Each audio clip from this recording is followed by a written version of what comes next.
মানুষ, উনি এসে উপস্থিত হয়েছেন। আমরা ওনার কাছ থেকে আরো সুপরামর্শ আমরা নেব এবং আমি অনুরোধ করব আমাদের উপদেষ্টা মন্ডলী যেটা আছে তার চেয়ারম্যান, কবি, সাহিত্যিক সকলে মিলে আজকে এই সভাকে ডান দিকে ডান দিকে ডান দিকে ডান দিকে নেতৃত্বে আজকের এই মহামিছিল জনতার উপস্থিত হয়েছে। আমরা রাজ্যপালের কাছে আমাদের বা উড়িষ্যায় হাজার হাজার বছর ধরে আমাদের বাংলা উড়িষ্যা সম্পর্ক একটা সময় নেই, উনি ব্যস্ত আছেন। আমরা ওনার সেক্রেটারি, ডেপুটি সেক্রেটারিকে জমা দিয়েছি। উনি আমাদেরকে কিছুদিনের মধ্যে টাইম আবার দেবেন, আমরা ওনার সঙ্গে সাক্ষাৎ করব। আপাতত রাজ্যপালের যা কথা আমরা বলতাম সেটা আমরা ডেপুটি সেক্রেটারির মাধ্যমে আমি ওনার কাছে জানিয়েছি। উনি বলেছেন ব্যাপারটা আমরা দেখব এবং ফরেস্ট হোম ডিপার্টমেন্টের সেন্ট্রালের আমরা আলোচনা করব। আমরা বলেছি বৃহৎ থেকে বৃহত্তর আন্দোলন হবে, একটু তো সময় দিতে হবে। আজকে আমরা ডেপুটেশন দিলাম, দেখলাম দেখি আমরা গভর্নর সাহেব কী ব্যবস্থা নিচ্ছেন। যদি ঠিকঠাকভাবে সব ঠিক থাকে তো আমরা আন্দোলন থেকে বিরত থাকব, আর যদি কিছু না হয় আমরা বৃহত্তর আন্দোলনে যাব।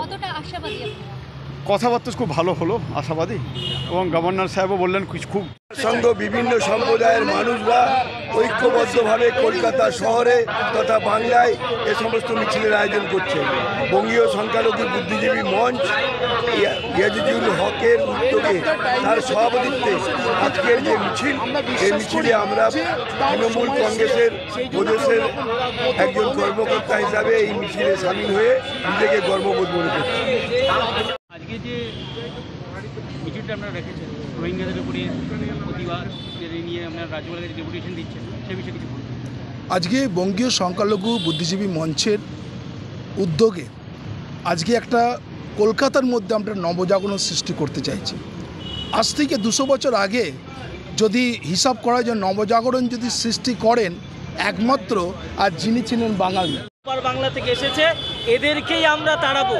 আপনারা খোঁজ নিয়ে দেখবেন যে মানুষগুলো এসআইআর নিয়ে কথা বলছে সবই ওপার বাংলা থেকে এসছে, এপার বাংলার লোক নয় তারা।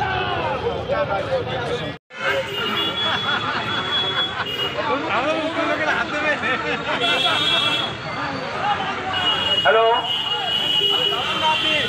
সমস্ত কর্মী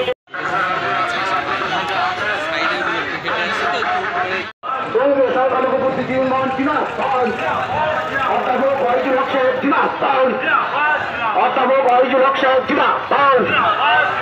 আজকের মহামিছিলের দলে দলে যোগ দিন, আজকের মহামিছিলের দলে দলে যোগ দিন। অধ্যাপক ওয়াহিদুল হক সাহেব গোটা বাংলা জুড়ে লোক ছেড়ে লোক